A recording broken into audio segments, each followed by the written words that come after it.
Here, we delve into tales of love, heartache, and life's unexpected journeys. Your subscription is invaluable in supporting our work, and we eagerly anticipate sharing more enthralling chronicles with you. I'm 47 years old, and my wife, Kathy, is 43. We've been married for 9 years, and not too long ago, I felt like I had it all. I had a job I loved, a comfortable home, and a wife who was my everything. Kathy and I were inseparable ever since high school. Every memory I held dear had her in it. Her infectious laugh, her sharp wit, and her unwavering support. She was my rock, my confidant, my best friend. But then our world started to crumble, and it hit me like a ton of bricks. One evening, as I walked through our front door late from work, Kathy's voice cut through the air like frost. "Jerry, you're late again." This wasn't the Kathy I knew. The woman who'd usually say better late than never was changing, and it scared me. I offered an apologetic smile, explaining that it was work and how it always seemed to be the excuse. But she left me standing there, the silence between a second wing loudly. For the next few days, I felt like I was walking on eggshells, desperately trying to figure out what was wrong. The Kathy I knew seemed lost, replaced by this cold stranger. I tried everything I could to reach out to work picnics at our favorite park, cooking her favorite lasagna, surprising her with daisies. But it was as if she didn't care anymore, as if she had checked out of our relationship. I didn't understand what was happening, not yet. Submission crept in, poisoning everything around me. My once perfect world was no longer perfect, and it was only a matter of time before everything came crashing down. As days turned into weeks, I noticed even more changes. Late nights at work became a regular occurrence, sudden weekend plans without me. And worst of all, Kathy wasn't communicating like she used to. Was it me? Or was Kathy trying to avoid me? This wasn't the woman I had married. The sinking feeling in my stomach grew with each passing day, and I couldn't put my finger on what was wrong. Kathy began spending more time away from home, coming back late at night, something she had never done before. The sweet bliss of ignorance was wearing off, and I was left in a sea of uncertainty, desperately trying to make sense of it all. The threads of doubt in my mind were multiplying rapidly. Kathy always had a ready excuse for her late night. She was with Lana from work.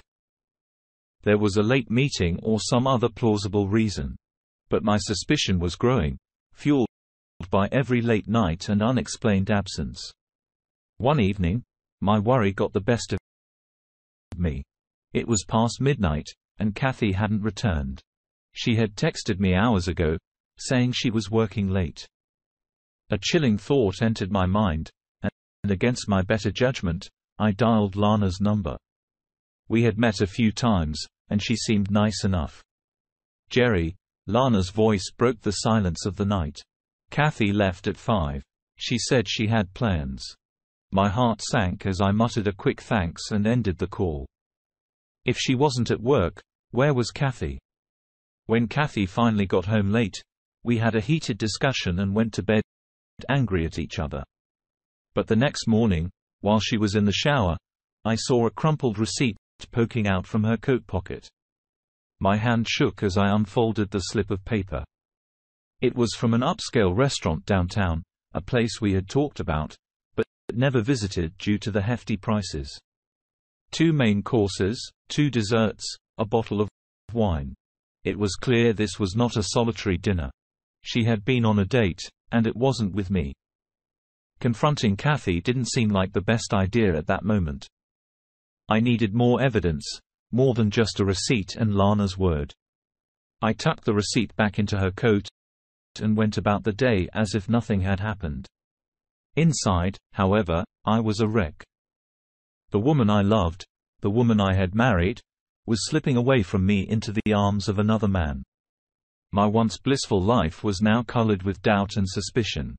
As days turned into nights, weeks into months, I found myself in a horrible situation. The crumbling of our relationship seemed inevitable, and I didn't know if I had the strength to help mend it back together.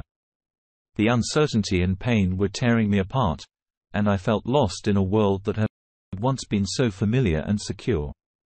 My days went by in a blur filled with hollow conversations that were mere shadows of what we once shared. I kept my discovery of the dinner receipt a secret, quietly observing Kathy's actions and her growing distance. The truth was a bitter pill to swallow, and denial became my only refuge until I could deny it no longer. One morning, I finally mustered the courage to broach the subject. "Kathy, I found a receipt in your pocket from the restaurant," I said, my voice trembling with anxiety.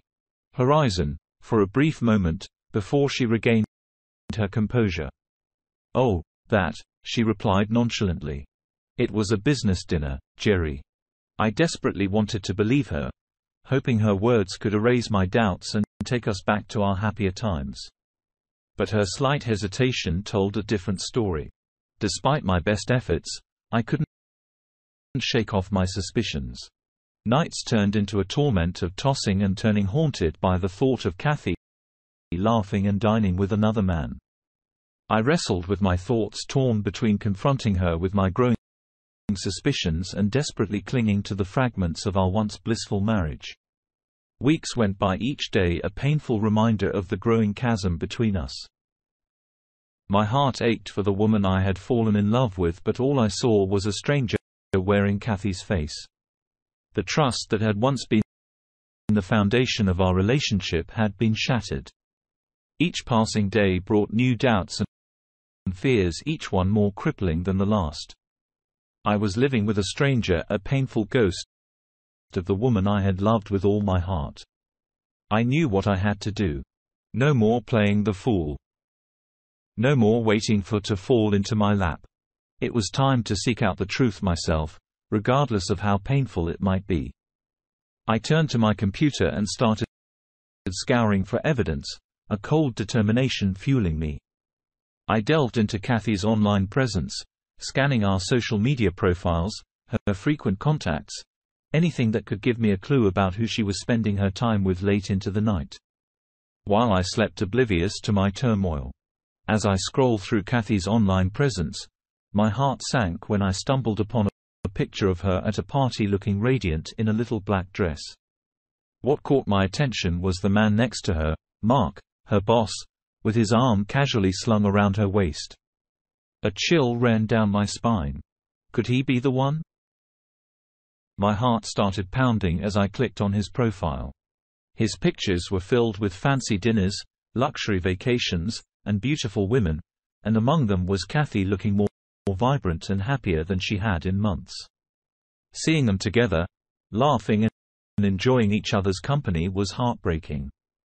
The reality of Kathy's betrayal was taking shape before my eyes.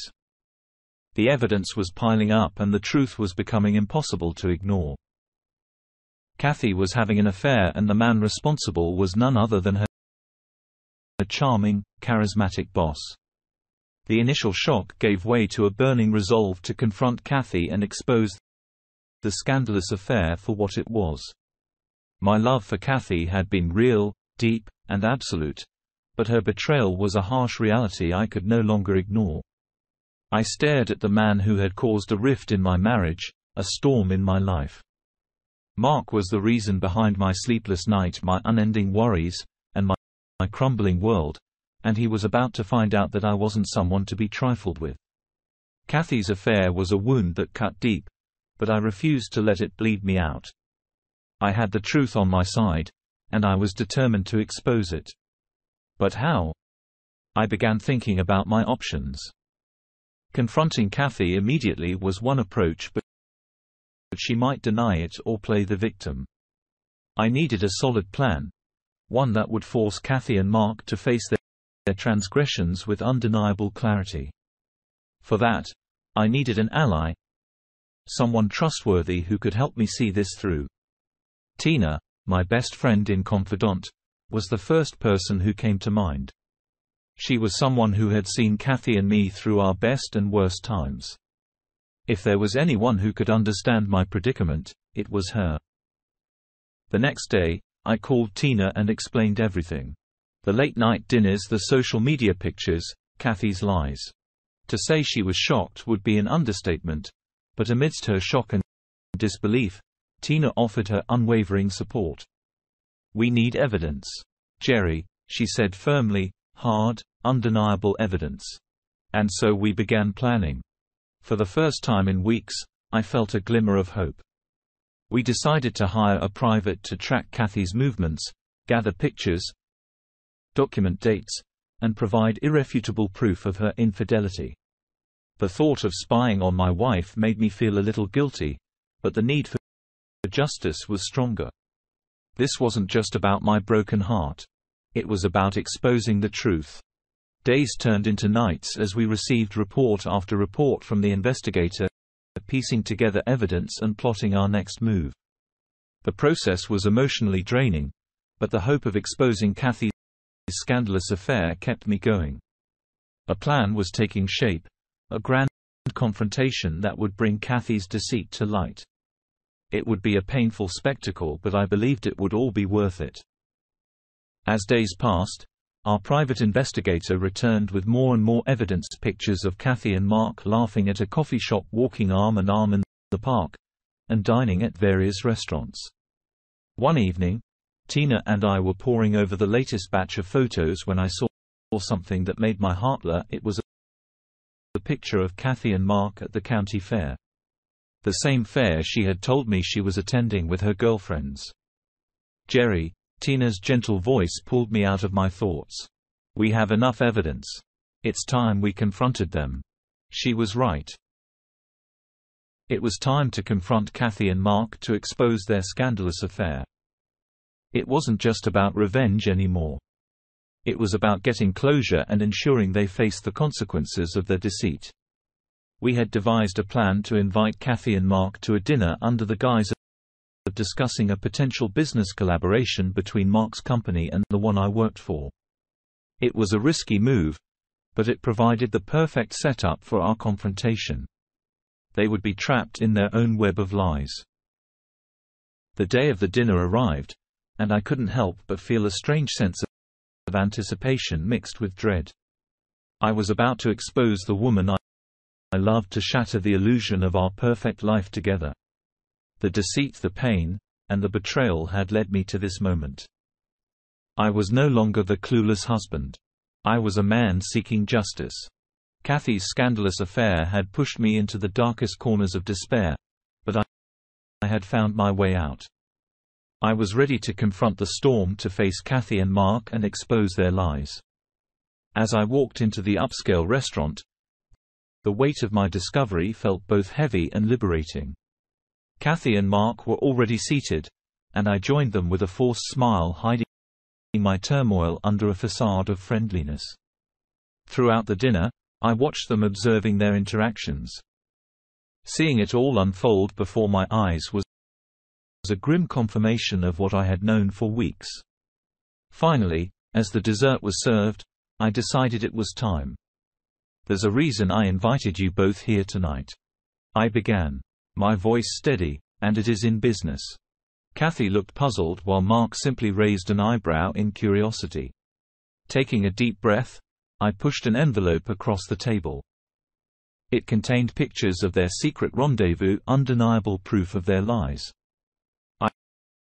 I believe this belongs to you," I said, locking eyes with Kathy. Mark stiffened next to her, his charming smile replaced by a look of surprise. Their secret was out in the open. Their scandalous affair laid bare before them to see. The moment of reckoning had arrived. I watched as Kathy looked at me, her eyes filled with guilt and shock. Mark, on the other hand, remained silent, his confident demeanor crumbling under the weight of his deceit. The silence that filled the room was deafening, filled with unspoken apologies, and undeniable truth. "I loved you, Kathy. I deserved better than this," I said. The confrontation was every bit as heartbreaking as I had imagined. The truth was out. The scandalous affair exposed. Kathy and Mark were no longer just characters in my tale of heartbreak. They were the villains who had broken the trust and love that once bound us together. Kathy's scandalous affair had shattered my world, but it had also given me the strength to rebuild it. After the confrontation, a heavy silence hung in the air. That night, I left Kathy at the restaurant, unable to bear the sight of her. The following days were a blow of lawyers, divorce papers, and endless explanations. I won't lie. It was painful, but I couldn't allow Kathy's betrayal to control my life any longer. Friends and family rallied around me, and Tina, my stalwart ally, was there every step of the way. Her friendship was a welcome traction amidst the turmoil. We had long conversations, discussed everything but Kathy and the scandalous affair. One afternoon, I received a call from Mark's wife, Samantha. The news of her husband's affair had reached her too, and she was devastated. However, she thanked me for uncovering the truth. Over the following week, I slowly began to put the pieces of my life back together. I focused on my work, my friendships, and above all, healing. I redecorated, changing things that reminded me of Kathy. It was a small step towards healing, a way of reclaiming my space. Shortly after that confrontation, Kathy moved out. I had already filed for divorce, and we were just waiting for her to be served in the upcoming court date. Kathy moved back in with her parents, who were wealthy and planned to help her find a place. At the divorce hearing, Kathy didn't even show up. She didn't get any alimony, and she left with nothing from the house. I was granted the divorce by default. As for Mark, my ex-wife's affair partner, his wife cleaned him out. She was a stay-at-home mom, and she got everything. The house, one of the cars, alimony, and child support. His wife called and told me that Mark was not fired, but received a reprimand, and my ex-wife was moved to another department. Kathy never tried to contact me after the divorce. As far as I'm concerned, she is dead to me. The painful chapter of my life had come to an end, and I was ready to move forward stronger and wiser. Dear listener, if you have reached this far, please consider subscribing our channel, as it helps and motivates us to continue our work.